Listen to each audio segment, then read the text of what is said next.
Long live Walter Jameson. Season 1, Episode 24 of The Twilight Zone. The teleplay in the story is written by Charles Beaumont, who usually writes the more horror-themed episodes of The Twilight Zone. He'll do The Howling Man, the infamous Living Doll episode, Long Distance Call. He's not as much into morality the way Rod Serling is. His are more just straightforward, psychological horror. In this case, we get a premise that doesn't sound too scary, but the way they do it is tense, thrilling, and keeps you on the edge of your seat. So Professor Walter Jameson is 39 years old, and he's been 39 years old for thousands of years, because this guy does not age. Now, we learn that halfway through the episode, but that is the premise.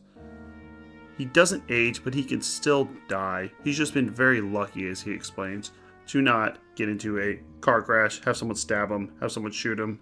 Now, this does bring up some other questions. Wouldn't your knees hurt after like 2,000 years? What if you got stabbed in the leg 500 years ago? Would you still feel that wound? But it doesn't go too deep into that.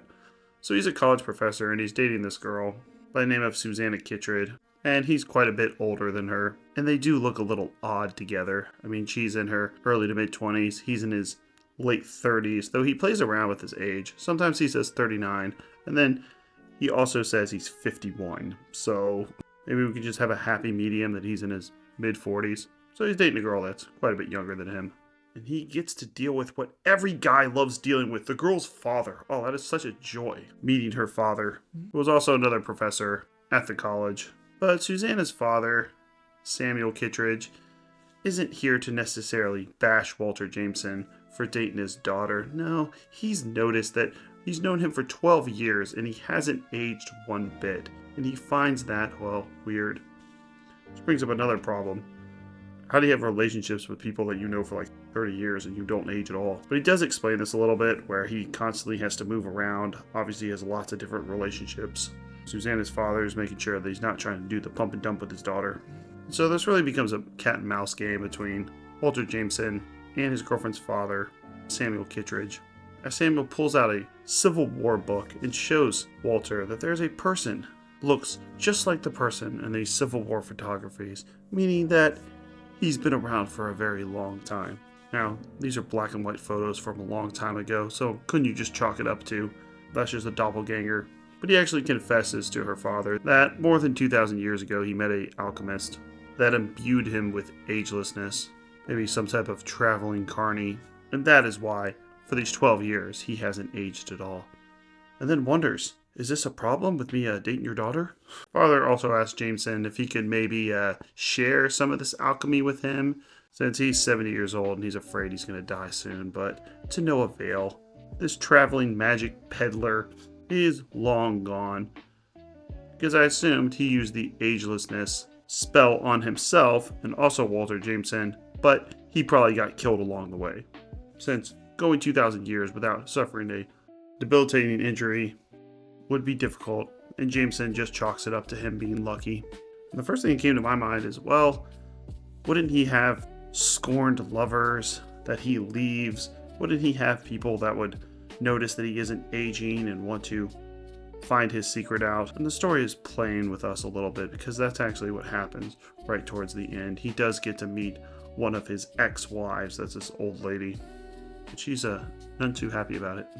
Her name is Loretta Bowen, and she breaks into his house, pulls a gun on him, and shoots him. Because, come on, this guy's been cheating on her for decades now. I love looking up actor or actress plays the parts in these Twilight Zone episodes, since it came out in 1960.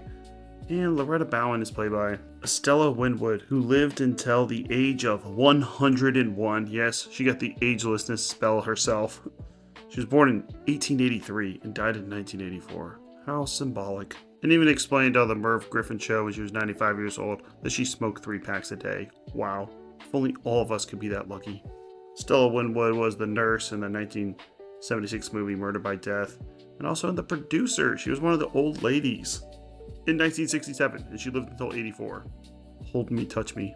Oh, that was the character she played in The Producers, because this guy runs a scheme where he hooks up with old ladies and gets paid for it. So Jameson finally runs across a scorned lover, gets shot, And then they do some special effects where now that he's dying, he goes through the entire aging process in a few seconds and turns into dust.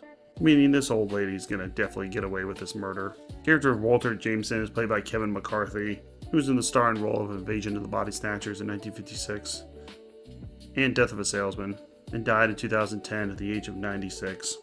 Apparently acting in this episode grants you immortality. Give this episode a 7 out of 10. Keeps you interested all the way through, and the exchange between the Walter and the father is scary, thrilling. Seems like the father wants to hit him over the head with something, but at the same time wants to get this immortality spell. And is an example of just good writing. Charles Beaumont, however the hell you say his name, rules. And we get some fun trivia for this episode. People on the internet are fact-checking the Twilight Zone again. At the top it says the date of the diary entry of September 11th, 1864 is said to be on a Tuesday, but in reality it was on a Sunday. Take that, Twilight Zone. You didn't have Google to fact-check that. Then it tells us how it does the transformation scene with Walter Jameson, since we see him turn into an old man, then get older, then turn into dust. So the scenes of Walter Jameson's aging was performed by using an old movie-making trick. Age lines were drawn on actor Kevin McCarthy's face in red makeup. During the beginning of the scene, red lighting was used, bathing the scene in red and hiding the age lines. As the scene progressed, the red lights were turned down and green lights were brought up. Under the green lights, the red age lines were prominent. The lighting changes were unseen by the audience because it was filmed in black and white. The ultimate result is the appearance of a complete makeup change with no cuts to the scene. Is that how they had people change into werewolves back in the day? Kevin McCarthy revealed that one of the crew members told him the final aging effect for the episode cost around $25,000. Good lord. This person gave it a 7 out of 10. It's death that gives this world its point. It's the unintended consequence that gets you every time. Even in cases of immortality, one doesn't consider up front what living forever actually portends. Outliving loved ones who grow old and died, while contriving ways to explain away one's own youthful appearance with the passage of time. Yes, Walter does explain that he's contemplated ending his own life because he hates living forever, which honestly I think that sounds kind of cool to live forever, but I guess he gets sick of it. While contriving ways to explain away one's own youthful appearance with the passage of time, there's another issue too that I haven't seen dealt with in stories like this. How does one cope with the advance of science and technology when the mind one grows up with is conditioned to an earlier era? My 80-year-old grandma can't quite grasp the concept of the internet and email, mine either.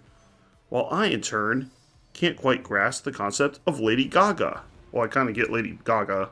Some of the new hip-hop, I don't get it all. Little Uzi Vert, 21 Savage, what the hell is that? Someone explain that to me. Perhaps future discoveries that hold out the promise of prolonged life will also offer the ability to cope with it as well. That's true. This episode brings up so many questions.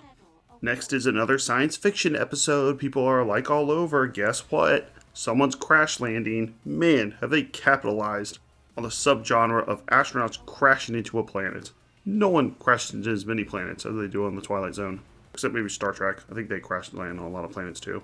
But here he crash lands into a planet where people are having a toga party. And I love the science fiction episodes, so check that one out. And also check out our playlist. Currently covering every single episode of Black Mirror, Mystery Science Theater 3000, Are You Afraid of the Dark, and the Twilight Zone. We've already done Monsters, Fear Itself, and Tales from the Dark Side. Thanks a lot.